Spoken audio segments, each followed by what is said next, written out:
নমস্কার বন্ধুরা, আজ হচ্ছে 9 মে আর আজকে আর একটা নতুন রোড ট্রিপের সূচনা হলো। আমরা আজকে যাচ্ছি দীঘা মন্দারমণি। প্রথম যাব দীঘা। আজ হচ্ছে ওয়েস্ট বেঙ্গলে নতুন সরকারের শপথ গ্রহণ।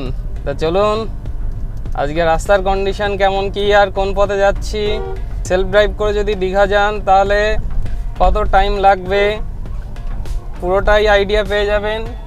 তো দেখতে থাকুন।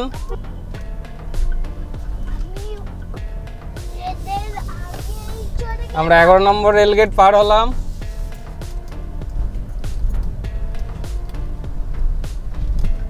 Continue for 8 kilometers. এখন বাজে সকাল 6:15 আর রাস্তাঘাট এখন শুনশান বললেই চলে। তবে আজকে নতুন সরকারের শপথ গ্রহণ অনুষ্ঠান ব্রিগেডে সকাল 10টা থেকে। তো আমরা সেই জন্য একটু সকাল সকাল বেরোলাম, নাহলে আর একটুখানি দেরি করলেই মোটামুটি রাস্তায় ভালোই জ্যাম হয়ে যাবে। আপাতত তো রাস্তা ফাঁকাই আছে। সামনে এয়ারপোর্ট বা ওই সংলগ্ন এরিয়া কীরকম কি রাস্তাঘাটের কন্ডিশন পুরোটাই দেখাচ্ছি। এই হচ্ছে বাসার ডাকবাংলো মোড়। এখন সকাল 6:15 হয়ে ডাকবাংলো মোড়ের অবস্থা এই।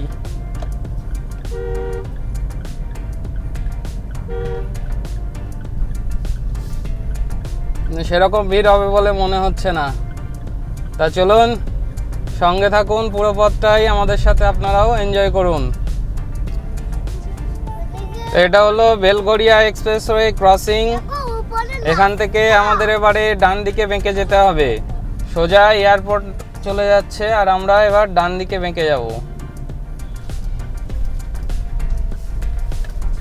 এই যে এবার ডান দিকে আমরা ঢুকে গেলাম।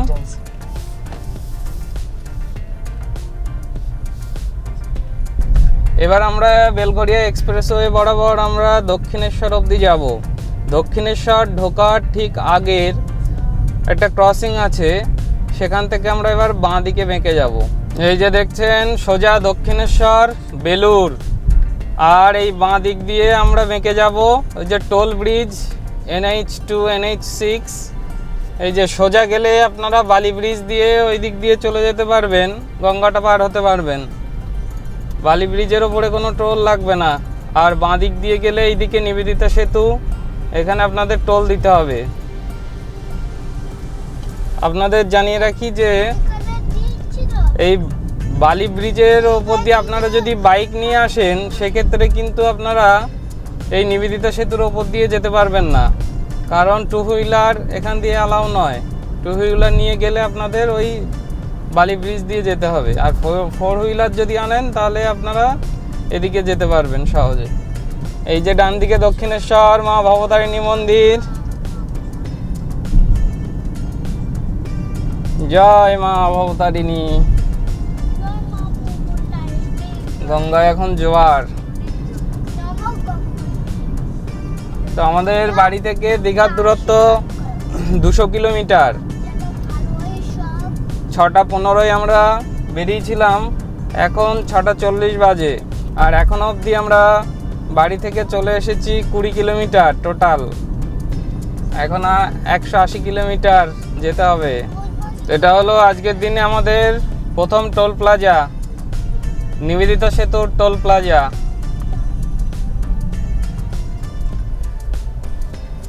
আর সঙ্গে সঙ্গে একেবারে কেটে নিল। তো আজকে আমাদের দীঘা যাওয়ার পথে এটাই হলো প্রথম টোল প্লাজা। তো এখানে আপনার 110 টাকা টোল কাটে।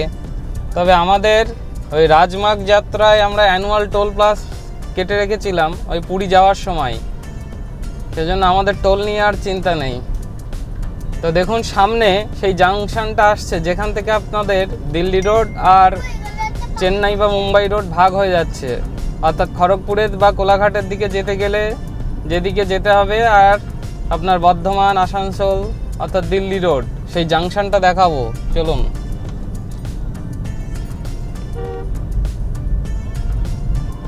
ওই যে দেখুন সামনের এই পোর্শনটা খেয়াল রাখবেন। এই যে ডান দিক দিয়ে যেটা বেরিয়ে যাচ্ছে, যে দেখুন একটা বোর্ড দেওয়া আছে দিল্লি, সোজা লেখা আছে। বাইকটা যাচ্ছে ডান দিক দিয়ে আর এই টোল রোড যেটা বাঁ দিক দিয়ে স্লাইড বাঁ দিক দিয়ে আমরা বেঁকে গেলাম, এইদিকে হচ্ছে খড়গপুর কোলাঘাট, মুম্বাই বা চেন্নাই রোড যেটাই বলেন, এটা আপাতত এই রোডটাই। তো একটু এগোলেই দেখতে পাবেন এখানেই আপনাদের সাইনবোর্ড দেওয়া রয়েছে, মুম্বাই 1973 কিলোমিটার, খড়গপুর 116 কিলোমিটার। তো আমরা ঢুকে গেলাম এখন মুম্বাই রোডে।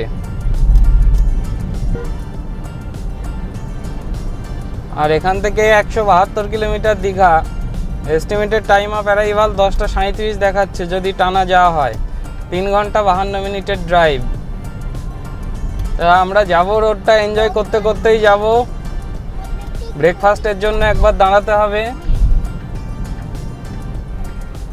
তা রোড ট্রিপ মানেই হচ্ছে রোডটাকে এনজয় করা, তাড়াহুড়ো করে গেলে সে ঘোরাটা ঠিক এনজয়মেন্ট হয় না। তো আমরা যাব ধীরে সুস্থে, আর আপনারাও আমাদের সাথে এনজয় করুন।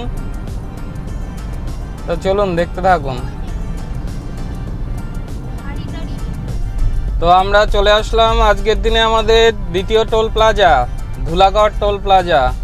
আর ধুলাগড় টোল প্লাজায় অ্যাজ ইউজুয়াল গাড়ির বিশাল লম্বা লাইন। তো এত লম্বা লাইন, ওরে বাপ রে বাপ, লম্বা লাইন দেখুন শুধু। এখানে প্রায় 15খানা গাড়ি লাইনে আছে। আর 3X-এর মাইলেজ দেখুন 23.5 kilometre per 23.5 kilometre per hour এখনই মাইলেজ। তো এর মধ্যে মোটামুটি এখনও পুরো ফাঁকা এরিয়া এখনও পাইনি, তাতেই এই। তা আপনারা যারা পেট্রোল গাড়ি চালান, এই মাইলেজ তো ঈর্ষণীয়, কারণ ডিজেলের দাম এমনিতেই কম, প্লাস মাইলেজ যদি এরকম হয়। তো যারা 3X-ও কিনবেন বলে ভাবছেন, বলবো যে যদি 3X-ও কেনার কথা ভাবেন তাহলে অবশ্যই ডিজেলের জন্য অপ্ট করুন। ধুলাগড় টোল প্লাজায় এখানে বরাবরই একটু জ্যাম হয়, কিন্তু আজকে দেখছি একটু বেশি গাড়ির চাপ।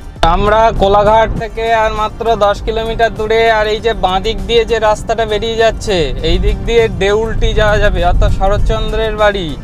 রূপনারায়ণ নদীর ধারে শরৎচন্দ্রের যে বাড়ি রয়েছে, ভিটে বাড়ি, সেখানে যেতে গেলেই বাঁ দিক দিয়ে চলে যেতে হবে। আর আমরা সোজা চলে যাচ্ছি, একটু পরে গিয়েই রূপনারায়ণের উপর কোলাঘাটের ব্রিজ, আর সেই ব্রিজটা পেরোলেই আমরা পৌঁছে যাব পশ্চিম মেদিনীপুরে।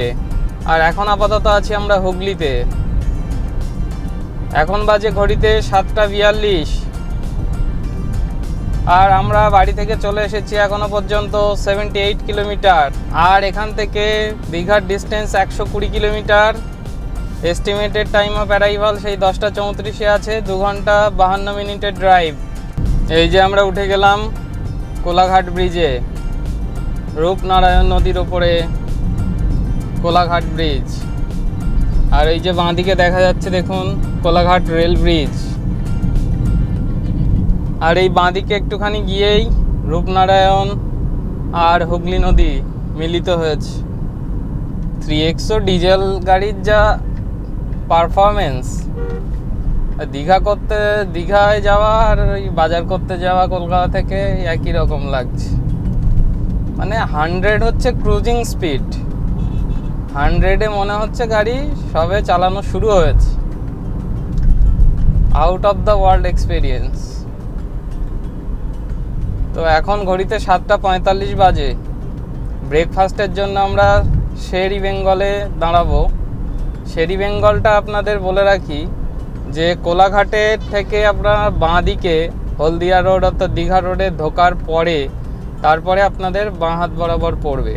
ওই যে দেখুন সাইনবোর্ড দেখা যাচ্ছে, সোজা চলে যাচ্ছে খড়গপুর, আর বাঁ দিক চেপে গেলে হলদিয়া এবং দীঘা।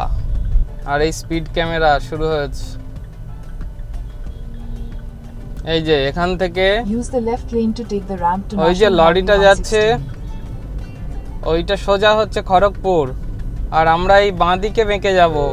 এই যে দেখুন এই যে গাড়িটা ঢুকলো বাঁ দিকে, সোজা খড়গপুর, আর আমরা এই বাঁ দিকে ঢুকে যাচ্ছি। সাইনবোর্ড দেওয়া দেখুন দীঘা হলদিয়া। তো আমরা ঢুকে গেলাম হলদিয়া রোডে। এখান থেকে দীঘার ডিস্টেন্স 115 কিলোমিটার। আর হলদিয়া রোডে ঢুকতেই গাড়ির চাপ অনেকটাই কমে গেল। দেখুন আর নর্মালি খড়গপুর রোডের ওই দিকটায় একটু গাড়ির চাপটা বেশি থাকে, কারণ বড় বড় লরি ফাড়িগুলো ওই দিকে বেশি যায়। আমরা এখন এসে কোলাঘাটের শের বেঙ্গল রেস্টুরেন্টে পার্কিংয়ে গাড়িটা রাখলাম। এই যে দেখুন শের বেঙ্গল রেস্টুরেন্ট। এটা হচ্ছে আপনার দীঘার দিকে যাওয়ার দিকে, এইদিকে দীঘা যাচ্ছে, ওই কলকাতার দিক থেকে আসছে। আর আপনারা যদি দীঘার থেকে আসেন তাহলে কলকাতার দিকে যেতে গেলে ওই দিকে একটা রয়েছে, ঠিক রাস্তার উল্টো দিকে। তো চলুন রেস্টুরেন্টের ভেতর প্রবেশ করা যাক।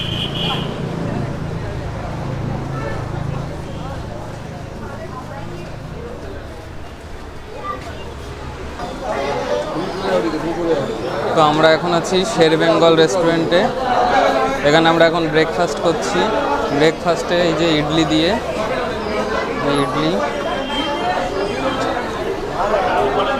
ইডলি দিয়ে ব্রেকফাস্ট হচ্ছে। আর এখন ঘড়িতে বাজে 8:31। তো এই বড় রেস্টুরেন্টে আসার একটাই সমস্যা হচ্ছে, এখানে অর্ডার দেওয়ার পর অনেকক্ষণ ওয়েট করতে হয় খাবারের জন্য। তো যাই হোক 20 মিনিট ওয়েট করার পর খাবার চলে এসেছে। তো ব্রেকফাস্ট করার পরে তারপরে গাড়িতে উঠে আবার দেখা হচ্ছে। সোনা তুই কি খেলি?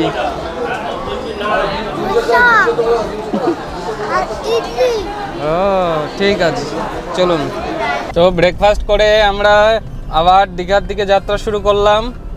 আমরা এখন আছি হলদিয়া রোড, দীঘা রোড। এখান থেকে আর 110 কিলোমিটার ডিস্টেন্স। আর এখন বাজে ঘড়িতে 8:43।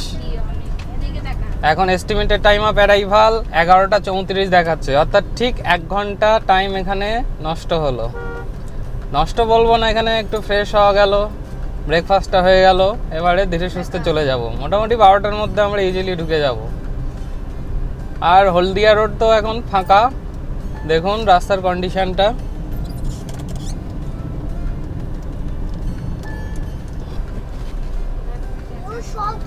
তা চলুন সঙ্গে থাকুন, দেখতে থাকুন কোথায় কি টার্ন আসছে না আসছে, সেই ইম্পর্টেন্ট মোড়গুলো আপনাদের দেখাবো।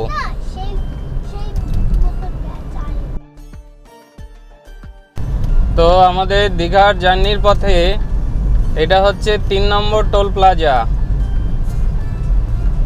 কোলাঘাট হলদিয়া টোল প্লাজা।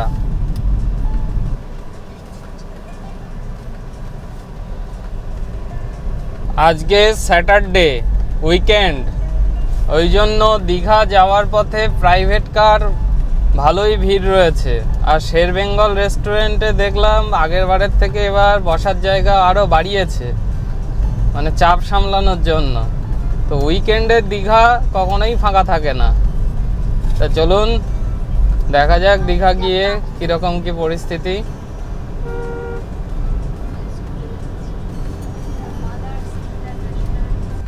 তো আমরা পৌঁছে গেলাম, এটা হচ্ছে নন্দকুমার সার্কেল। নন্দকুমার সার্কেল থেকে আমাদের ডান দিকে ব্যাঁক নিতে হবে, পুরো শার্প রাইট। আর এখন বাজে ঘড়িতে 9:15। আমরা বাড়ি থেকে বেরিয়েছিলাম 6:15। 3 ঘন্টার মধ্যে 2 ঘন্টা ড্রাইভ হয়েছে, 1 ঘন্টা ব্রেকফাস্টে নষ্ট হয়েছে। এই হলো নন্দকুমার সার্কেল।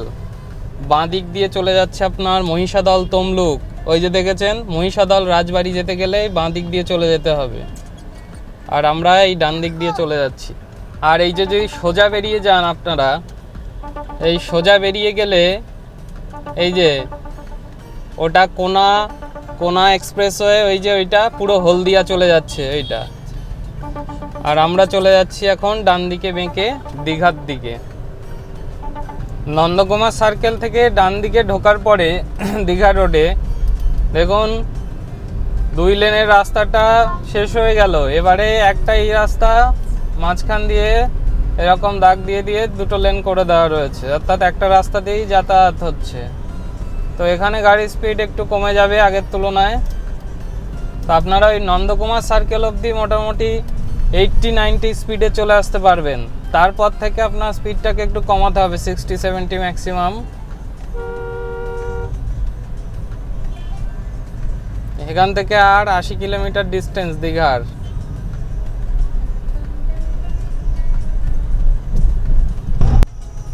তো আমরা এখন মাতঙ্গিনী সেতু পার হচ্ছি। মাতঙ্গিনী সেতু হচ্ছে হলদি নদীর ওপরে সেতু। হলদি নদী পার হচ্ছি আমরা এখন। 3খানা বড় বড় নদী পেরিয়ে তবে দীঘা যেতে হয়। একটা আমাদের সেই গঙ্গা নদী, যেটা হচ্ছে আমরা বালি ব্রিজ অথবা নিবেদিতা সেতু দিয়ে পেরোই। তারপরে হচ্ছে কোলাঘাট। কোলাঘাট ব্রিজের ওপর দিয়ে আমরা পেরোচ্ছিলাম রূপনারায়ণ। আর এই হচ্ছে হলদি, মাতঙ্গিনী সেতু, হলদি নদী। 3টে নদী পেরিয়ে আমরা যাচ্ছি সমুদ্রে। 19 kilometers. আপনারা এই দীঘা থেকে মোটামুটি 50 কিলোমিটার যখন দূরে থাকবেন, এই দুই দিকে দেখবেন সব ডাব নিয়ে বসে রয়েছে। আর এখান থেকে দীঘা মাত্র 52 কিলোমিটার। এস্টিমেটেড টাইম আবার এইভাবে 11:36 দেখাচ্ছে। আর রাস্তা সিঙ্গেল ওয়ে হলেও রাস্তার কন্ডিশন খুবই ভালো।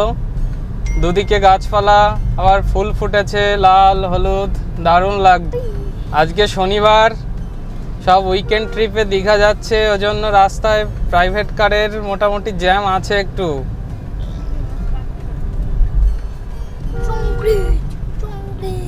এই যে দেখুন আবার ডাব।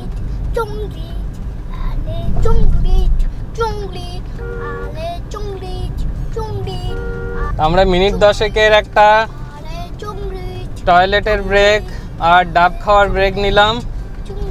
ডাবের জল খেয়ে একটু রিফ্রেশ হয়ে গেলাম। এবার আমরা এগিয়ে যাচ্ছি দীঘার দিকে।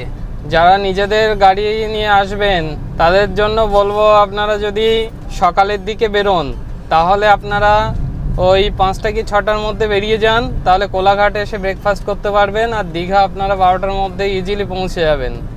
ওখানে হোটেলে চেক ইন করে ফ্রেশ হয়ে আপনারা সমুদ্র স্নান করতে যেতে পারেন বা আশেপাশে যেগুলো দেখার আছে ঘুরতে পারবেন। আর যারা বিশেষ করে ভেজিটেরিয়ান তাদের জন্য একটা স্পেশাল জায়গা আছে দীঘায় ভেজ খাবারের জন্য। তো চলুন সেটা আপনাদের দেখাবো। তো এটা হচ্ছে কালীনগর বাজার, দীঘা থেকে 50 কিলোমিটার দূরে। তো সামনেই দেখুন, এই মোড়টা থেকে আপনারা যদি সোজা চলে যান তাহলে কাঁথি হয়ে আপনারা আবার দীঘা যেতে পারবেন। আর আমরা যাব ডান দিকে বেঁকে, এটা হচ্ছে রূপসী বাইপাস, দীঘা রূপসী বাইপাস। সোজা রাস্তাটা ধরলেও আপনারা যেতে পারবেন, কিন্তু সেক্ষেত্রে রাস্তাটা আরও ন্যারো আর কনজেস্টেড থাকবে। আর ডান দিকে বেঁকে গেলেই বাইপাস ধরে গেলে, আর এখান থেকে 35 কিলোমিটার হচ্ছে দীঘার ডিস্টেন্স। এখন বাজে 10:35 আর আমরা বাড়ি থেকে বেরিয়েছিলাম 6:15। 4 ঘন্টা 20 মিনিট হয়ে গেল, তাতে 1 ঘন্টা আমাদের টাইম গিয়েছে ব্রেকফাস্টের জন্য। এখান থেকে আর 34 কিলোমিটার।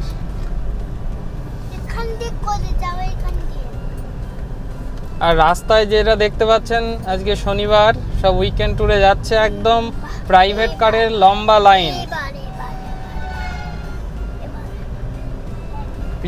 পিছনেও আমাদের গাড়ির পিছনেও পুরো 10-12টা গাড়ির লাইন রয়েছে। ওই যে কাঁথি থেকে যে ডান দিকে আমরা ঢুকে গেলাম রূপসী বাইপাস, ওই রূপসী বাইপাস দিয়ে 5 কিলোমিটার আসার পরে এই যে ডান দিকের যে রাস্তাটা বেরিয়ে যাচ্ছে, এইটা খড়গপুরের সাথে কানেক্ট করছে এই রাস্তাটা। এখান থেকে 99 কিলোমিটার খড়গপুর এই ডান দিক দিয়ে বেরিয়ে গেলে, আর সোজা দীঘা এখান থেকে 32 কিলোমিটার। তো সামনেই আসছে চাউলখোলা মোড়। দেখুন সামনের মোড়টা হচ্ছে চাউলখোলা মোড়। এই চাউলখোলা মোড় থেকে বাঁ দিকে ঢুকে যেতে হবে যারা মন্দারমণি যেতে চান। ভালো করে লক্ষ্য করবেন, দেখাবো মোড়টা। এই যে এই মোড়টা, এখানে সবসময় জ্যাম হয় একটু।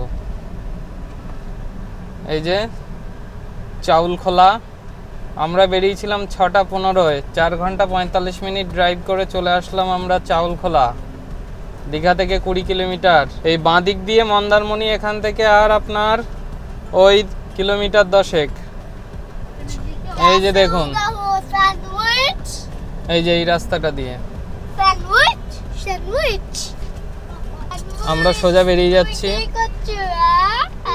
আপনার কলকাতা থেকে এবং পার্শ্ববর্তী বিভিন্ন জেলা থেকে দীঘা আসার জন্য প্রচুর বাস সার্ভিস রয়েছে।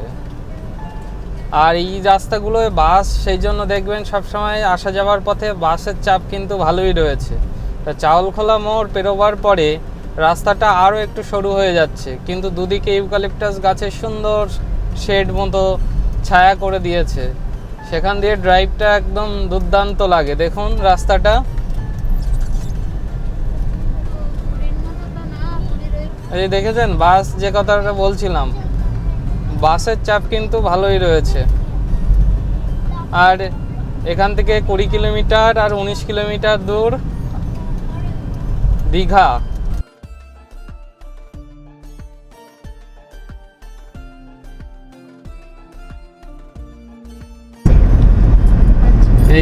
দিক দিয়ে বেরিয়ে গেলে এটা হচ্ছে তাজপুর, আর সোজা হচ্ছে দীঘা। দীঘা এখান থেকে আর 12 কিলোমিটার। তো আপনারা ওই চাউলখোলা মোড় থেকে যত দীঘার দিকে যাবেন, ওই চাউলখোলা মোড় থেকে বাঁ দিকে ঢুকে গেলে আপনার চলে যাচ্ছেন মন্দারমণি। তারপরে আবার একটু আসলে সেখান থেকে বাঁ দিকে আবার তাজপুরের রাস্তা। মোটামুটি ওই চাউলখোলা মোড় থেকে বাঁ দিকে সমুদ্রকে সাথে নিয়ে আপনারা দীঘার দিকে এগোবেন। এবার তাজপুরের দিকে ওখান দিয়ে ঢুকে যাওয়া যায়, শঙ্করপুরের জন্য ঢোকার রাস্তা রয়েছে। তো প্যারালালি রাস্তা দুটো চলছে, মেরিন ড্রাইভ আর এই যে রোডটা দীঘা রোড, রূপসী বাইপাস। এখানে রাস্তা একটু কনজেস্টেড, সবসময় জ্যাম থাকে, আর বড় বড় বাস চলে আসলে তার কথা নেই। ওই যে দেখুন বিশ্ববাংলা গেট, বিশ্ববাংলা গেট বা দীঘা গেট ওই যে দেখা যাচ্ছে। তো আমরা দীঘা চলে এসেছি ঠিক 11:30টায়, ডট 11:30টায় আমরা ঢুকে গেলাম দীঘা।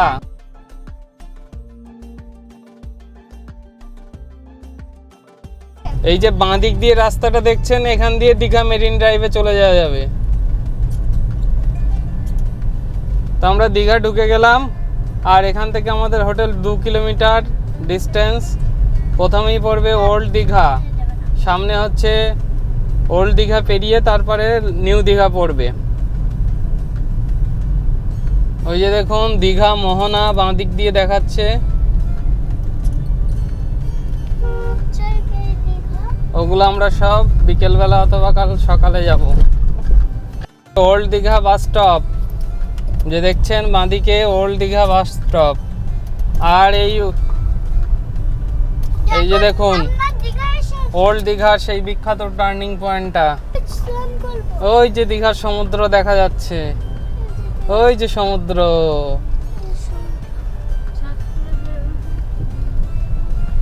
এইখানে পার্কিং রয়েছে, এইখানেও পার্কিং করা যায় গাড়ি, পার্কিং করে আপনারা সমুদ্র দেখতে পারবেন। এই যে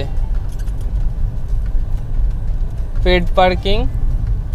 তো আমরা আগে হোটেলে যাই, এখান থেকে 600 মিটার হোটেল, তার মানে হেঁটে চলে আসা যাবে। এখানে রাস্তার কাজ হচ্ছে ভেতরে।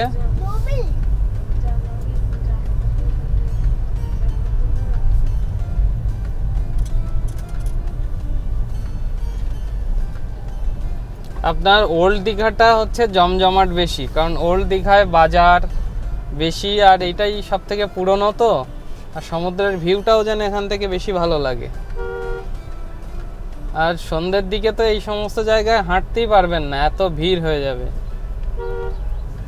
এই যে আমাদের হোটেল গ্রিন পার্ক, ডান দিকে। চলে আসলাম আমরা হোটেল গ্রিন পার্কে।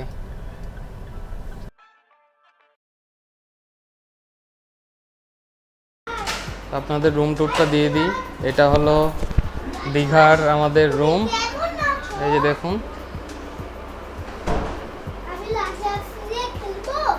এখানে একটা ফ্যান আছে, এখানে ইন্টেরিয়র ডেকোরেশন করা সুন্দর, টিভি, আর এই যে এখানে একটা আয়না রয়েছে, আর এখানে কিং সাইজ বেড রয়েছে, 3 জনে একদম আরামসে শোয়া যাবে। আর এটা হচ্ছে নন এসি রুম। এখানে একটা বসার সিঙ্গেল সোফার মতো চেয়ার রয়েছে, আর এমনি একটা প্লাস্টিকের চেয়ার। আর এই সাইডে একটা দেখুন ব্যালকনি রয়েছে, যে সাইডে ব্যালকনি। এখান থেকে সি ভিউটা পাবেন না, ওই রাস্তার দিকে যে রুমগুলো আছে ওখান থেকে সি ভিউটা পাওয়া যায়, এখান থেকে সি ভিউটা পাওয়া যাবে না। তবে ব্যালকনি রয়েছে একটা, এখানে জামা কাপড় মিলে দিতে পারবেন। পুরো রুমটা আরেকবার দেখে নিন, খুব সুন্দর রুম, পরিষ্কার পরিচ্ছন্ন, নিট অ্যান্ড ক্লিন। আর এদিকে বাথরুমটা দেখাই আপনাদের।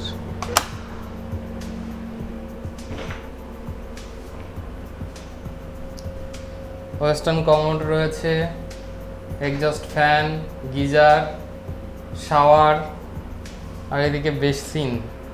বাথরুমটা মোটামুটি ভালোই বড় রয়েছে, খুব একটা ছোট নয়। তো এই রুমটার পড়েছে 1200 টাকা, নন এসি রুম 1200 টাকা উইথ পার্কিং ফ্যাসিলিটি। আর সামনে থেকে বা ছাদে উঠলে ওখান থেকে একদম দারুণ সমুদ্র ভিউ পেয়ে যাবেন। আপনারা যদি সি ভিউ রুম নেবেন সেরকমও রুম রয়েছে এখানে। তা হোটেলের রুমে আমরা স্যাটিসফাইড, 1200 টাকায় দীঘায় এরকম রুম একদম জাস্টিফাইড। তা চলুন এবার আমরা ফ্রেশ হব, ফ্রেশ হয়ে তারপরে আমরা এখান থেকে বেরোচ্ছি। কোথায় কোথায় যাব, কি কি দেখব, সব আপনাদের সাথে শেয়ার করব। ঠিক আছে, দেখতে থাকুন।